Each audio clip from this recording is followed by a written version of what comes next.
BJP सरकार का अंतिम पूर्ण बजट पेश हो गया है।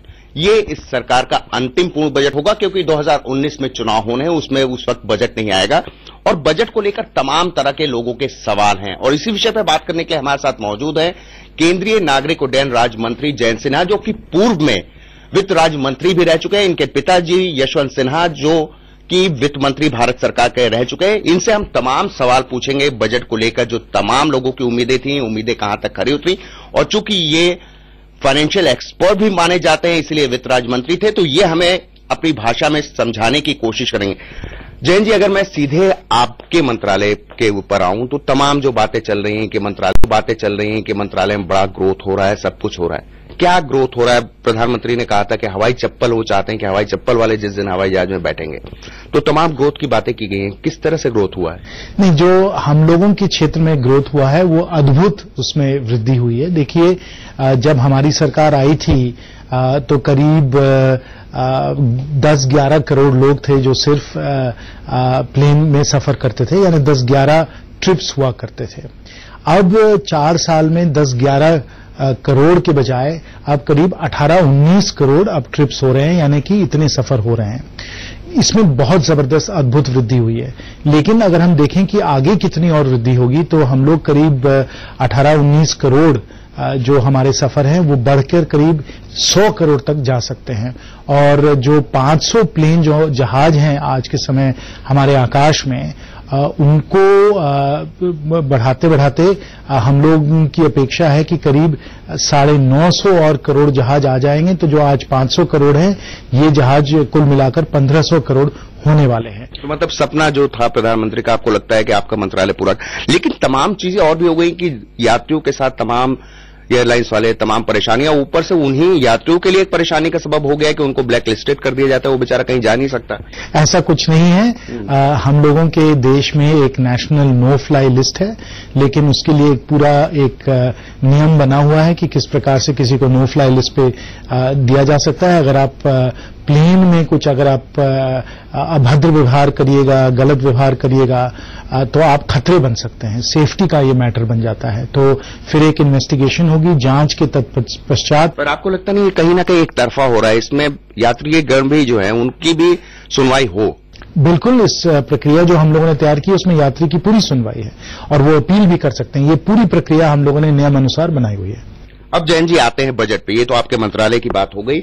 अब आप मुझे समझाइए कि मिडिल क्लास जो है, आप लिखिए, मिडिल क्लास जो है उतना संतुष्ट नजर नहीं आ रहा है। आप मुझे समझाइए कि मिडिल क्लास किस तरह से संतुष्ट हो, सरकार ने ऐसा क्या किया है कि उनको जो है लगे कि सरकार ने उनके लिए भी कुछ किया है। आप हमें बड़े आसान भाषा में समझाएं। देखिए, अगर आप मिडिल क्लास के बारे में सोचते हैं तो आपको 3, तो क्या हम सब उसी क्लास को, सर्विस क्लास, मिडिल क्लास, बिल्कुल सर्विस क्लास को समझना चाहिए कि 3 महत्वपूर्ण लाभ ये सरकार क्या देती आई है पिछले बजट में भी और इस बजट में भी, और वो 3 महत्वपूर्ण लाभ हैं। पहली बात तो ये है कि आपको देखना है कि इन्फ्लेशन यानी महंगाई में क्या हुआ है।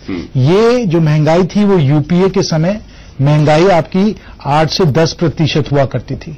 हमारे यहां एनडीए सरकार में यह महंगाई सिर्फ 3 से 4% है। जब महंगाई इस गति से, इस रफ्तार से 8 या 10% से बढ़ती है तो आप बाजार में जाके जब आप खरीदना चाहते हैं तो जो 100 रुपए की चीज थी वो 110 की हो जाती है, 120 की हो जाती है, यानी ये महंगाई आपको खा जाती है।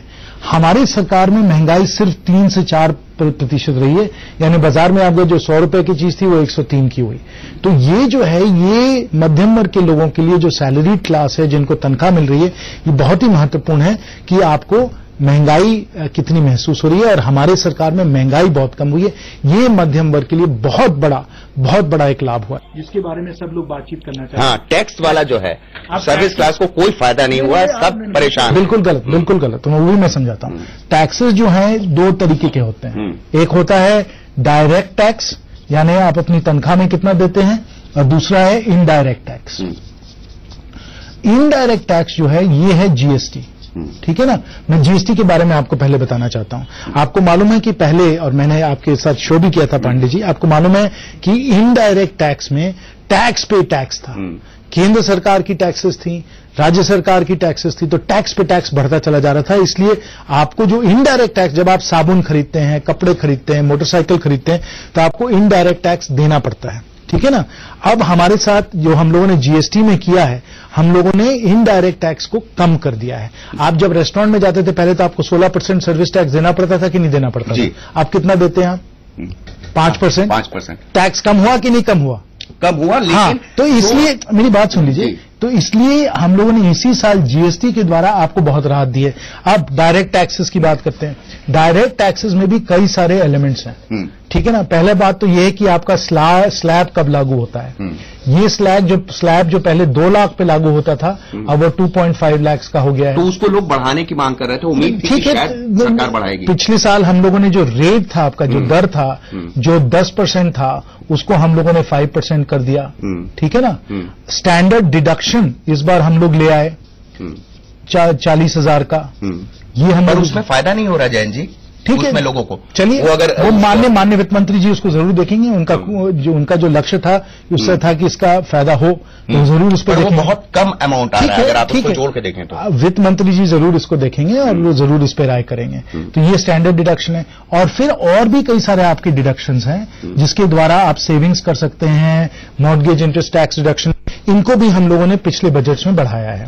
तो डायरेक्ट टैक्सेस जो है वो तो सिर्फ एक एलिमेंट है, आपको इनडायरेक्ट टैक्सेस भी देखना है और ये सब जो आपको सरकार से फायदे मिल रहे हैं उनको भी आपको देखना है। तो इसलिए जब मध्यम वर्ग सरकार की तरफ देखती है और कहती है कि मुझे सरकार से क्या मिला, तो इतनी सारी चीजें तो मिली, और लेकिन तब भी आपको सोचना चाहिए कि टैक्स जो है वो आपकी जिम्मेवारी है, वो आपको समाज को देना है, जिसमें कि समाज में जो नीचे तबके के लोग हैं, जो शोषित, पीड़ित, वंचित लोग हैं, जिनके पास कोई साधन नहीं है, तो आप एक कंट्रीब्यूशन दे रहे हैं अपने टैक्स द्वारा, जिसमें कि जो लोग बहुत ही गरीब हैं, केवल सर्विस क्लास को ही देना पड़ रहा है। गलत है, गलत है। जो सेस की बात आ रही है, 1% सेस भी बढ़ा दिया, उसकी वजह से भी लोगों को परेशानी। नहीं, वो भी गलत है। क्या है वो भी सेस वाली बात तो छोड़ दीजिए। मैं वैसे आपको समझा दूं कि जो टैक्सेस जो हमें आ रहे हैं वो टैक्सेस 60% तो इनडायरेक्ट टैक्सेस से आ रहे हैं, और इनडायरेक्ट टैक्सेस जो हैं वो हर वर्ग का व्यक्ति करता है। जब कोई गरीब जो है, जो फ्लाईओवर के नीचे रहता है, जब वो गरीब जाकर साबुन खरीदता है, टूथपेस्ट खरीदता है, कपड़े खरीदता है, तो वो बेचारा भी टैक्स दे रहा है। और 60% करीब हमारे जो टैक्सेस आ रहे हैं वो इनडायरेक्ट टैक्सेस से आ रहे हैं। डायरेक्ट टैक्सेस जो लोग टैक्स नेट में आ सकते हैं, जिनका 2.5 लाख से ज्यादा जिनकी आमदनी है, वो डायरेक्ट टैक्सेस देते हैं। तो इसलिए ऐसा नहीं है कि बस सिर्फ सैलरी क्लास जो है, जो टैक्स का बोझ जो है वो सैलरी क्लास संभाल रहा है, नहीं, इनडायरेक्ट टैक्सेस में सब लोग इसका बोझ संभाल रहे हैं। और जो कंपनियां हैं वो भी डायरेक्ट टैक्सेस देती हैं और वो उनको भी टैक्स भरना पड़ता है। तो इसलिए पूरा टैक्स का बोझ सैलरी क्लास पे नहीं है। और मैं आपको एक चीज और समझा दूं कि अगर आप हिंदुस्तान के टैक्स रेट देखें और उसको और देशों के मुकाबले में उसे देखा जाए, तो हमारे टैक्स रेट जो हैं वो काफी रीजनेबल हैं, काफी ठीक ठाक हैं। कोई नहीं कह सकता कि हिंदुस्तान में जो टैक्स रेट है 5%, 20%, 30% वो ज्यादा टैक्स रेट है। दूसरा जैन जी, बात हो रही कि किसानों के लिए और ग्रामीण इलाकों के लिए सरकार ने बहुत सी घोषणाएं की हैं, पर उन घोषणाओं का जो है मतलब समझ नहीं आया। एमएसपी पे कह रहे हमने 1.5 गुना बढ़ा दिया। मैं इसलिए ये कह रहा हूं कि मैं खुद इकोनॉमिक्स का स्टूडेंट नहीं रहा हूं, मैं हर वक्त इसीलिए कहता हूं कि जैन सर की क्लास में चलते हैं। तो वो सारी चीजें जो है फिजिबल नहीं लगती। अब राज्य सरकार से बातें करेंगे, ये करेंगे, वो लोक लुभावने वादे तो जरूर हो सकते हैं जैसा कांग्रेस कह रही है, पर क्या वो फिजिबल लगता है? क्या ये लगता है कि किसानों को और ग्रामीण इलाकों को इतना फायदा हो सकता है? सोचिए पांडे जी, आज के समय हम किसी भी गरीब परिवार के पास जा सकते हैं, हम उनको कह सकते हैं आपको बिजली मिलेगी, आपको बैंक अकाउंट मिलेगा, आपको टॉयलेट मिलेगा, आपको गैस सिलेंडर मिलेगा, आपको पक्का घर मिलेगा। ये सब जो हमने वादे किए थे, माननीय प्रधानमंत्री जी ने कहा था, ये सब वादे हमने पूरे किए हैं। आज आप आइए और अगर आप जाते हैं तो आपको दिखेगा कि हम लोगों ने 6 करोड़ शौचालय बनाए हैं, हमने 3 करोड़ परिवार को गैस सिलेंडर दिया है, हमने करीब हर गांव को हम लोगों ने बिजली दी है, और अब सौभाग्य योजना के द्वारा हम घर घर में जाकर हम बिजली देने वाले हैं। तो ये विकास धरातल पे आ रहा है, लोगों को महसूस हो रहा है। क्या मुद्दा है ये लोगों को? तो पहले तो हाँ, वो मैं समझाऊंगा, पर पहले आपको समझना चाहिए कि इस सरकार की जो ट्रैक रिकॉर्ड रही है, जो डिलीवरी की ट्रैक रिकॉर्ड रही है, जो इंप्लीमेंटेशन की ट्रैक रिकॉर्ड रही है, वो अद्भुत है। माननीय प्रधानमंत्री जी खुद इन सब चीजों का पूरी तरीके से मुआयना करते हैं, इनका पूरी तरीके से समीक्षा करते हैं और काम होता है। तो ये जुमला नहीं है, वास्तविकता है, हकीकत है। एक चीज और लोग कह रहे हैं और खासकर विपक्ष और लोगों को भी ये कहीं ना कहीं लग रहा है कि विपक्ष जुमलेबाजी का आरोप लगाता है, आप खुद ये बात मानते हैं कि ये जो बजट आया है ये पूरी तौर पर चुनावी बजट है ताकि सरकार को मौका मिल सके कि जी हमने ये घोषणाएं की हैं। क्या आपको लगता है, क्योंकि 2018 में जो है लगभग 8 राज्यों में विधानसभा चुनाव होने हैं और 2019 में तो खैर आप लोग का फाइनल है। बिल्कुल सही कह रहे हैं। देखिए, हर सरकार को चुनाव तो लड़ना ही पड़ता है, जनता के सामने जाके जवाबदेही करनी ही पड़ती है। और अगर आप जनता के सामने, जैसे मैं आपके सामने खड़ा हूं और आप मुझसे प्रश्न पूछ रहे हैं, वैसे ही जब मैं हजारीबाग जाता हूं या देश भर में जब मैं दौरा करता हूं, भ्रमण करता हूं, लोग मुझसे प्रश्न पूछते हैं, हमारी जवाबदेही है। तो हम लोगों को दिखाना पड़ता है जनता को कि हम लोगों ने 5 साल में क्या काम किया है। और विशेष रूप से हम लोगों ने 2018 में क्या काम किया है, क्योंकि लोगों को ये याद रहता है। तो कोई भी सरकार जो है, जो अंतिम जो बजट बनाती है, वो इस प्रकार का बजट बनाती है जिसमें लोगों को महसूस हो और स्पष्ट नजर आए कि उनको सरकार के द्वारा, सरकार के तहत क्या लाभ मिले हैं। तो इसलिए हम लोग इस बजट की जो हम लोगों ने तैयारी की है वो इस प्रकार से की है जिसमें कि जो हम लोग पहले करते आए उसका कंसोलिडेशन हो, उसको सही तरीके से सेटल डाउन कर दिया जाए, जैसे जीएसटी को सेटल डाउन कर रहे हैं। और 1-2 नई चीजें ऐसी होनी चाहिए जो क्रांतिकारी हैं, जिससे आपको बहुत लाभ मिल सकता है। अंतिम सवाल, चूंकि आपके पास समय कम है, अगर कोई आपको एक चीज लिखनी हो कि इस बजट में सबसे आपको अच्छा क्या लगा, क्योंकि खुद आप जो है फाइनेंशियल मामलों के एक्सपर्ट माने जाते हैं, तो जो आपके लिए गेम चेंजर हो सकता है 2019 इसमें 3 गेम चेंजर हैं। पहली बात जो एमएसपी वाला मामला है, जिसमें कॉस्ट प्लस 50%, ये जो है ये गेम चेंजर है। दूसरा, जो हम लोग नैमो केयर ला रहे हैं, जो नैमो केयर आ रहा है, जिससे 50 करोड़ लोगों को 5 लाख रुपए का कवर मिलने वाला है, ये वाला मामला जो है ये भी गेम चेंजर है। और तीसरा जो गेम चेंजर है वो ये है कि हम लोग इंफ्रास्ट्रक्चर में कितने और खर्चे करने वाले हैं और इसके द्वारा लोगों को कितना फायदा मिलने वाला है। देखिए, इसमें बिजली, सड़क, पानी, टॉयलेट, ये सब जो चीजें हैं, जो बुनियादी सुविधाएं हैं, बिजली, सड़क, पानी, टॉयलेट, सब जो बुनियादी सुविधाएं हैं, ये बुनियादी सुविधाएं हम लोग सबको पहुंचा रहे हैं। ये 3 चीजें जो हैं ये गेम चेंजर है, क्रांतिकारी है। तो 2019 में भी जैसा कांग्रेस कह रही है कि बीजेपी साफ, ऐसा लगता नहीं आपको? वो तो आप बताइएगा, जनता आप है, जनता आपके दर्शक हैं।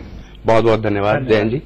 तो ये थे जयंत सिन्हा, जिनका साफ तौर पर कहना है कि बहुत सी चीजें गेम चेंजर हैं जो कि आने वाले विधानसभा चुनाव में भी नजर आएंगी नतीजों में, और साथ ही 2019 के चुनाव में भी। और उन्होंने ये भी साफ तौर पर माना कि हां, बजट जो बनाया जाता है, तो इस बार अंतिम बजट था सरकार का, तो जाहिर सी बात है कि चुनाव के मद्देनजर जरूर उस पर कुछ ना कुछ ध्यान दिया जाता है।